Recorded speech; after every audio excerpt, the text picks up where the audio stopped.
is a part of our livelihood.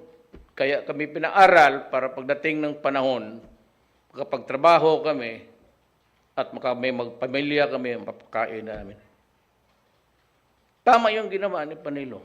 Just a referral. Ang masama noon kung hinandle niya, but you know, I know the guy.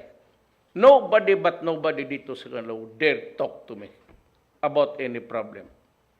Baski ngayon magtanong ka, I have not talked to any sa cellphone, babae, marami, kausap. Yung mga fans ko. Pero kung sabihin mo about state matters, sa kayo mga start, sabihin ko, Bong, sabihin mo, magpunta na bukas sa akin. O magkita kami sa Davao, and I will give the orders. I summon cabinet members. I do not talk to them. You can ask anybody, even yung mga about the NPAs, yung mga MI noon,